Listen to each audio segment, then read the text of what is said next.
नमस्कार बच्चों, स्वागत है आप सभी के आपके अपने YouTube चैनल पर। ओके बच्चों, क्या आप तैयार हैं? साथ में नोटबुक और पेन जरूर रखना है और चीजों को समझना है, प्रैक्टिस करना है। ठीक है बच्चों, यदि आप चैनल पर नए तो प्लीज चैनल को सब्सक्राइब, लाइक और शेयर करिएगा। साथ में घंटी का आइकन जरूर दबा लीजिएगा। ओके चलिए बच्चों, आज हम लोग पढ़ने वाले हैं अणुसंख्य गुणधर्म का ही तीसरा पार्ट जो है, इसका सब पार्ट है हिमांक का अवनमन। डिप्रेशन इन फ्रीजिंग पॉइंट क्या होता है उस चीज को समझना है। ठीक है, ओके, क्या आप तैयार हैं? थम्स अप कर दीजिए। चलिए समझते हैं। देखिए, हिमांक का अवनमन, इसके प्रीवियस क्लासेस में हमने देखा था वाष्प दाब का आपेक्षिक अवनमन, उसके बाद क्वथनांक में उन्नयन देखा था, वृद्धि। ठीक है, आज हम लोग पढ़ने वाले हैं हिमांक का अवनमन। हिमांक का अवनमन का क्या मतलब होता है ये आप जानते भी हैं, प्रीवियस क्लासेज में आपने पढ़ करके आए भी होंगे। ठीक है, हिमांक का मतलब क्या होता है सबसे पहले तो ये समझते हैं। देखिए, हिमांक का जो मतलब होता है ना बच्चों, फ्रीजिंग, फ्रीज होना है ना, फ्रीज होना यानी जमना है ना। जब किसी द्रव को आप क्या करते हैं, द्रव का बॉइलिंग पॉइंट क्या होता है? 100 डिग्री सेंटीग्रेड होता है। ठीक है, 100 डिग्री सेल्सियस पर द्रव जो है वो बॉयल होने लगता है, यानी द्रव अवस्था को अपनी चेंज करके वो गैसीय अवस्था में जाना पसंद करता है। ठीक है, अब मान लीजिए आप टेम्परेचर दे दनादन बढ़ा रहे हैं, तो उसके बॉइलिंग पॉइंट में क्या हो रही थी? वृद्धि हो रही थी ना। जैसा कि हम जान रहे थे कि क्वथनांक क्या होता है। क्वथनांक किसी भी द्रव का वह तापमान है जिस पर द्रव बॉयल हो जाता है, अथवा द्रव का मतलब जो वाष्प दाब है वो वायुमंडलीय दाब के बराबर हो जाता है, तो क्या होता है? उड़ने लगता है, यानी गैसीय अवस्था में कन्वर्ट हो जाता है। ठीक है, लेकिन उसका उल्टा, अब वो जमेगा कब? देखते हैं ना, बर्फ जमाते हैं आपने, तो क्या करेंगे? बर्फ क्यों जमता है? उसका टेम्परेचर और कम करते जा रहे हैं, कम करते जाएंगे, और एक बिंदु ऐसा आएगा जो लास्ट में हिमांक बिंदु कहलाएगा, जिस बिंदु पर वह द्रव क्या होता है? जमना स्टार्ट हो जाता है, यानी ठोस अवस्था में कन्वर्ट हो जाता है। ठीक है, अवनमन मीन्स क्या होता है? कमी, मतलब डिक्रीज होना, कमी आ रही है उसमें, है ना। यानी किस में आएगी? टेम्परेचर में कमी आएगी। समझ रहे हैं बात को? बिल्कुल, थोड़ा सा माइंड एक्सपेंड करके रखिएगा ताकि चीजों को समझ पा रहे हैं। और कल्पना कीजिएगा कि अवनमन का मतलब कमी होता है, यानी उसके टेम्परेचर में आप कमी कर देंगे ना, तो वो जो द्रव का वाष्प दाब है वो कम होने लगेगा, और द्रव एक ऐसी अवस्था में आ जाएगा, नीचे उस पॉइंट पे आएगा जहां पर वो जमना स्टार्ट हो जाएगा। वो उसका एक फिक्स्ड पॉइंट हो जाएगा, जैसे बॉइलिंग पॉइंट होता था ना, यानी टीबी नॉट और टीबी जो हम लोग पढ़ रहे थे, उसी की तरह सेम है, सेम कंडीशन है। बहुत आसान है, बस थोड़ा सा आपको ध्यान रखना है। तो हम जानते हैं कि अवनमन मीन्स क्या होता है? कमी होना, है ना, ये सभी हम जानते भी हैं, डिक्रीज होना। अब मान लेते हैं कि हम किसी टेम्परेचर पर, ठीक है, मान लिया इसका हमने हिमांक क्या होगा? हिमांक वह बिंदु होगा, जैसे मान लिया हमने यहां पर एक क्या किया, हमने यहां पर वो नीचे वाला पॉइंट, यानी जहां पर वो ठोस कन्वर्ट हो रहा है, ये जो पॉइंट है उसको हम मान ले रहे हैं ठोस अवस्था का वाष्प दाब। ठीक है, यानी ठोस अवस्था का वाष्प दाब मान ले रहे हैं। ठीक है या ठोस प्रावस्था भी कैसे? ठोस अवस्था का वाष्प दाब। देखिएगा ध्यान से, समझ जाएंगे आप। ठीक है, यहां पर हमने मान लिया ये जो पॉइंट होगा वो ठोस अवस्था का वाष्प दाब का पॉइंट होगा। अब हम क्या करते हैं, कोई द्रव लेते हैं। ठीक है, मान लिया यहां पर हमने एक शुद्ध विलायक लिया, यानी द्रव, यहां पर शुद्ध विलायक, यानी इसका जो पॉइंट है वो ये है आपका शुद्ध विलायक जो आपने लिया। क्या किए आपने? शुद्ध विलायक लिया, जिसका पॉइंट यहां पर शुद्ध विलायक का वाष्प दाब का पॉइंट यहां पर है, शुद्ध विलायक ले लिया। ठीक है, शुद्ध विलायक यानी यहां पर शुद्ध द्रव का वाष्प दाब ले लिया। ठीक है, यानी द्रव का वाष्प दाब ले लिया आपने। अब देखिएगा ध्यान से, जैसे ही मान लिया यहां पर ठोस जो आपने द्रव लिया वो शुद्ध द्रव का, शुद्ध विलायक का आपने यहाँ पर वाष्प दाब मान लिया, ठीक है। अब इससे क्या करते, जैसे ही आप बढ़ा रहे थे तो वायुमंडलीय दाब के बराबर आ रहा था, यानी उसका बॉइलिंग पॉइंट इंक्रीज हो रहा है। अब चूंकि यहाँ हिमांक का अवनमन पड़ना है तो हमें टेम्परेचर घटाना होगा, तभी वो ठोस अवस्था के बराबर आएगा। तो मान लिया हमने इस पॉइंट को टेम्परेचर घटाते घटाते घटाते कहां पर आए, यहां पर आ गए, ठीक है बच्चों, यहां पर आ गए इस पॉइंट पर। तो यह वो पॉइंट होगा जहां पर कोई द्रव क्या होगा, यहां पर जो है आपका द्रव अवस्था, यहां पर लिख दे रहा हूं, द्रव प्रावस्था का वाष्प दाब, द्रव अवस्था का वाष्प दाब। ध्यान से देखिएगा, ग्राफ के माध्यम से हम समझ रहे हैं, ठीक है। यानी द्रव अवस्था यानी शुद्ध विलायक का हमने वाष्प दाब यहाँ पे माना। अब इसका टेम्परेचर हम कम करते करते यहाँ पर आए, मान लिया इसका टेम्परेचर, ये जो पॉइंट है इसको हमने TF नॉट से प्रदर्शित कर दिया, यानी F माने फ्रीजिंग पॉइंट, टेम्परेचर माने टेम्परेचर हो गया। चूंकि शुद्ध विलायक है इसलिए नॉट प्रदर्शित करते हैं। तो यहाँ पर TF नॉट क्या है, शुद्ध विलायक का हिमांक बिंदु हो जाएगा। TF नॉट जो है शुद्ध विलायक का, शुद्ध विलायक का आपका क्या होगा, हिमांक बिंदु आ जाएगा, ठीक है। हिमांक बिंदु जिसे हम TF नॉट से प्रदर्शित करते हैं, ठीक है। अब आप जानते हैं कि यदि शुद्ध विलायक आपने लिया और उस विलायक में आप किसी अवाष्पशील विलेय को मिला रहे हैं, उसमें मिलाते जा रहे हैं, तो क्या होगा, उसके वाष्प दाब में कमी आएगी। ये हम सभी जानते भी हैं, पहले से अज्यूम्ड है।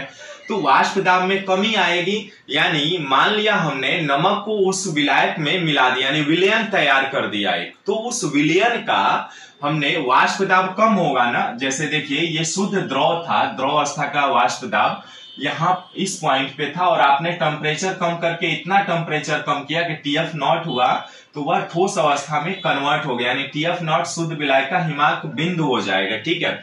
अब एक इसी विलायक में आपने एक ऐसे अवाष्पशील विलेय ठोस को मिला दिया जिससे उसके वाष्प दाब में कमी आ गई, और वाष्प दाब में कमी आ गई तो देखिए यदि ये लाइन वाष्प दाब का है तो जैसे ही इसमें मिलाएंगे तो ये मान लेता हूं यहां पर आ रहा है ये, ठीक है। यानी विलयन का क्या होगा, यहां पर विलयन का वाष्प दाब हो जाएगा, ठीक है। ये क्या है, विलयन का वाष्प दाब, ठीक है। ध्यान से देखिएगा, यानी इसमें आपने ठोस विलायक मिला दिया, यानी मान लिया हमने NaCl प्लस H2O का एक विलयन तैयार कर दिया, यानी इस शुद्ध विलायक H2O में आपने क्या किया, नमक NaCl अवाष्पशील विलेय पदार्थ को मिला दिया, यानी ठोस हो गया, तो इसके वाष्प दाब में कमी आएगी। अब देखिएगा जरा, इसमें आपने जितना टेम्परेचर दिया था इसकी तुलना में इसको कम टेम्परेचर देना पड़ेगा, जिससे ये नीचे आकर के ठोस अवस्था में कन्वर्ट होगा, ये आप जान रहे हैं। यानी मान लिया कि इसको आपने इतना कम, इसकी तुलना में इसको कम टेम्परेचर दिया, तो इसको कम कितना दिया आपने, मान लिया हमने TF दे दिया टेम्परेचर। तो अब यहाँ पे क्या होगा, यहाँ पर जो होगा TF क्या है आपका, विलयन का क्या होगा, हिमांक बिंदु हो जाएगा, है ना। विलयन का हिमांक बिंदु हो जाएगा, ये विलयन का हिमांक बिंदु, ठीक है। ध्यान दीजिएगा, बहुत आसान है, बस कुछ नहीं है इसमें। अब यहां पर देखिए इसके वाष्प दाब में कमी आ गई इसकी तुलना में, जैसे ही आपने अवाष्पशील विलेय मिलाया, तो ये TF जो है ये हिमांक बिंदु कहलाएगा उस विलयन का। अब देखिए इसकी तुलना में इसमें आपको कम मेहनत करना पड़ा, यानी कम टेम्परेचर देना पड़ा, तो क्या होगा, इसका डिफरेंस क्या आएगा, यानी यदि इस वाष्प दाब की तुलना में हम आगे तक इसको बढ़ाएं तो क्या होगा, देखिए जरा, मैं इसको ब्लैक कलर से बढ़ा रहा हूं, तो ये जो वाष्प दाब है इतना कमी आ जाएगा ना, ये जो होगा ये आपको कमी को यानी डेल्टा TF प्रदर्शित करेगा, है ना। यानी डेल्टा TF की कमी आ गई, और यहां पर आप देख पा रहे हैं कि जो TF है ना, यानी TF नॉट है, इसका टेम्परेचर क्या होगा हिमांक का अवनमन में, यानी TF not is greater than TF, इसमें वृद्धि हो रही है ना। देखिए कमी आ गई क्योंकि यहाँ पर TF नॉट बड़ा हो गया, ज्यादा टेम्परेचर दिया आपने, इसकी तुलना में, और यहाँ पे वाष्प इसके जो हिमांक में कमी हो रही है डेल्टा टीएफ आ रहा है। तो डेल्टा टीएफ कैसे निकालते हैं, डेल्टा टीएफ जो है इसका डिफरेंस कैसे निकालेंगे, यानी delta TF is equal to हो जाएगा टीएफ नॉट माइनस टीएफ। ये आपका हिमांक में अवनमन कहलाएगा जो कमी को प्रदर्शित करता है। ठीक है बच्चों, अब इस हिमांक के अवनमन को कमी को प्रदर्शित तो कर दिया यहाँ पे, और वही चीज यहाँ पे हमें देखना है कि हिमांक का अवनमन कैसे होता है, तो उस चीज को हमने समझा। ठीक है, एक बार फिर से रिपीट कर रहा हूं, समझिए बहुत आसान है। यानी यहां पर हमने एक शुद्ध विलायक लिया, ठीक, और हम जानते हैं कि शुद्ध विलायक में जैसे टेम्परेचर आप देते थे बॉइलिंग पॉइंट में, तो क्या हो रहा था, बढ़ रहा था, यानी उसका बॉइलिंग पॉइंट बढ़ रहा था। लेकिन यहाँ पर हमें हिमांक उसको ठोस में कन्वर्ट करना है, यानी द्रव से गैस में कन्वर्ट होता था क्वथनांक वाले में, लेकिन इसमें द्रव से वो ठोस अवस्था में आ रहा है, यानी इसके टेम्परेचर को क्या हो रहा है, कमी आप कर रहे हैं। तो मान लिया हमने यहाँ टीएफ नॉट कम टेम्परेचर दिया, और उसकी तुलना में जैसे ही आपने अवाष्पशील विलेय ठोस मिलाया तो उसके वाष्प दाब में कमी आ गई। मान लिया इसका वाष्प दाब इस पॉइंट पे आ रहा है, तो अब इसकी तुलना में टीएफ नॉट की तुलना में इसको कम टेम्परेचर देना पड़ेगा जिससे ठोस अवस्था में कन्वर्ट हो। तो इसीलिए इसकी तुलना में इसको कम टेम्परेचर दिया गया, जिसको हमने टीएफ से डिनोट किया। ठीक है, यानी डेल्टा टीएफ जो डिफरेंस आ रहा है हिमांक का अवनमन कहलाता है टीएफ नॉट माइनस टीएफ। ठीक है बच्चों, यही आपका हिमांक का अवनमन कहलाता है। अब चूंकि यहां पर देखिए हिमांक का अवनमन क्या होगा, यानी डेल्टा टीएफ बराबर क्या आपको मिला, टीएफ नॉट माइनस टीएफ, है ना, ये हिमांक का आपका अवनमन कहलाता है।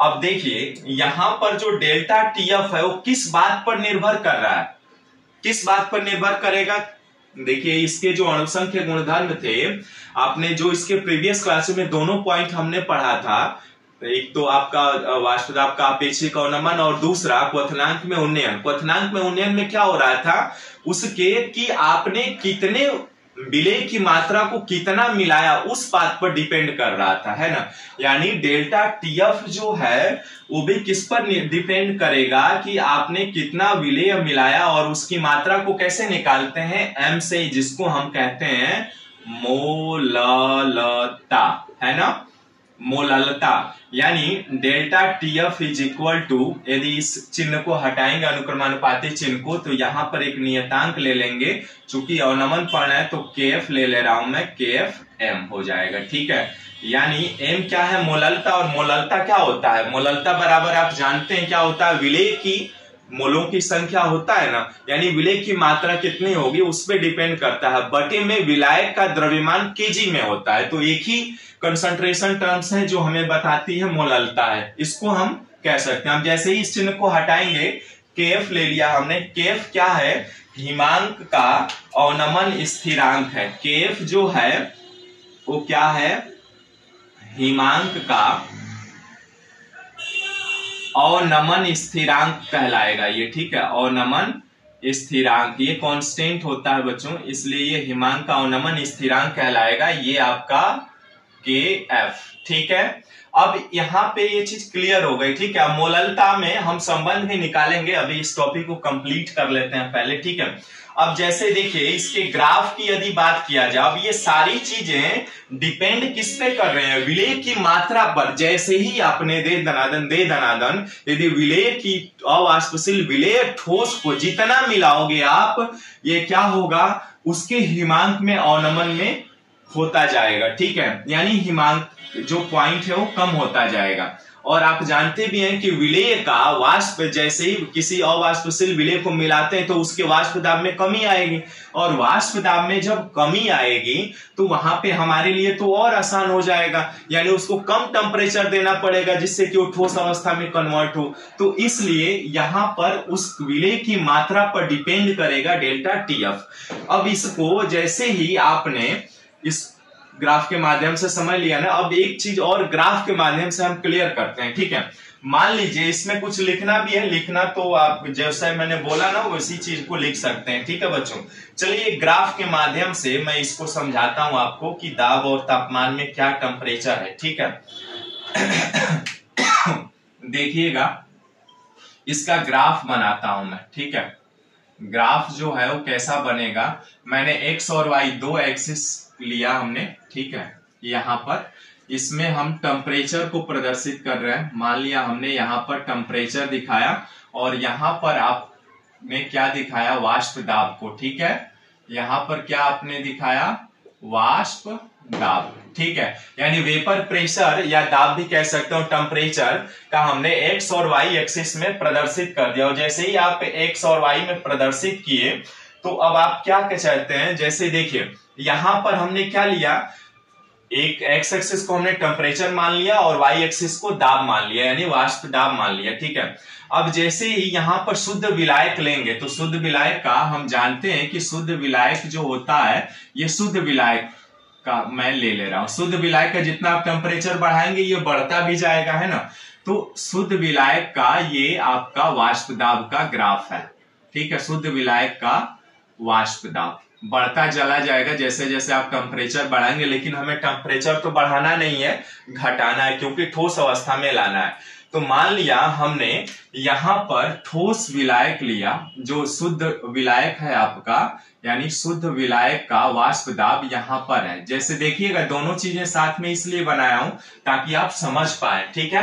ये क्या होगा, शुद्ध विलायक का वाष्प दाब आपने ये ठोस वाली ग्राफ, ठोस अवस्था का वाष्प दाब ले लिया, ठीक है। बढ़ेगा भी क्योंकि टेम्परेचर बढ़ाएंगे तो बॉइलिंग पॉइंट में उन्नयन भी होता है, इस चीज को भी ध्यान रखना है। और शुद्ध विलायक आपने ले लिया, उसका हमने माना यहाँ पर शुद्ध विलायक का वाष्प दाब यहाँ पर है। जैसे ही इसको आप टेम्परेचर देना स्टार्ट करेंगे तो क्या होगा, देखिएगा इसमें ये शुद्ध विलायक क्या होगा, यहाँ पर इसके हिमांक के अवनमन में, यानी आते आते एक पॉइंट ऐसा आएगा जो यहाँ पे टकराएगा और यही उसका क्या होगा, हिमांक बिंदु कहलाएगा, जिसे आप TF नॉट से प्रदर्शित किया था, ठीक है।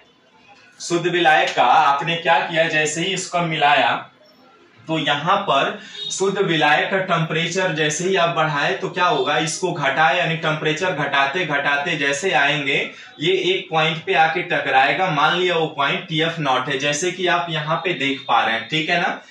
वही चीज है, शुद्ध द्रव अवस्था का वाष्प दाब, यानी शुद्ध विलायक ले लिया हमने, और ये वाला जो है आपका टेम्परेचर ये ठोस अवस्था को प्रदर्शित कर रहा है। अब यहाँ पर जैसे इस शुद्ध विलायक में आपने क्या किया, किसी अवाष्पशील ठोस विलय को मिलाए तो इसके वाष्प दाब में कमी आ जाएगी। इसके वाष्प दाब में मान लिया यहाँ पर इसके वाष्प दाब में कमी आई तो ये चीज यहाँ पे आ गई, यानी विलयन का, ठीक है। यहाँ पर मैं लिख ले रहा हूं विलयन का वाष्प दाब, ठीक है। जैसा कि आपने अवाष्पशील ठोस को मिलाया तब की बात है। अब जैसे ही आपने देखा इसको टेम्परेचर देते देते कमी किया तो अब इसकी तुलना में इसको आपने कम टेम्परेचर देंगे तो ये कम टेम्परेचर देते देते ये भी किसी पॉइंट पे आके टकराएगा। मान लिया आपने इस पॉइंट को हमने प्रदर्शित कर लिया किससे, TF से, ठीक है। तो जो अब आपने विलयन का वाष्प दाब मिलाया, यानी यहां पर आपने क्या किया, यानी Cl प्लस H2O मिला लिया, ठीक है। ये शुद्ध विलयन का वाष्प दाब है आपका विलायक का। H2O जब लिया था आपने, ठीक है, उसमें कोई भी त्रुटि नहीं थी, लेकिन जैसे ही आपने इसमें विलय मिलाया तो इसके वाष्प दाब में कमी आ गई और इसको टेम्परेचर देना इसकी तुलना में आसान होगा। तो मान ली इसको इतना टेम्परेचर दिया आपने, टेम्परेचर दिया कि आकर के ये इस पॉइंट पे टकराया जिसको TF कहते हैं हम, ठीक है। अब जैसे ही विलयन का वाष्प दाब आकर के टकराएगा तो ये वाला जो हिस्सा होगा आपका, ठीक है, ये क्या कहलाएगा, जो डिफरेंस होगा वो डेल्टा TF कहलाएगा, है ना। ये डेल्टा TF कहलाएगा, यानी डेल्टा TF बराबर हो जाएगा TF नॉट माइनस TF, ठीक है। तो इस तरह से इसका ये ग्राफ बनता है बच्चों, और ग्राफ में आप आसानी से देख पा रहे हैं, ठीक है। तो इस तरह से ये आपका हिमांक का अवनमन होता है, ठीक है। आशा करता हूं समझ में आ गया होगा। एक बार स्क्रीनशॉट ले लीजिए, फिर से समझा देता हूं, ठीक है।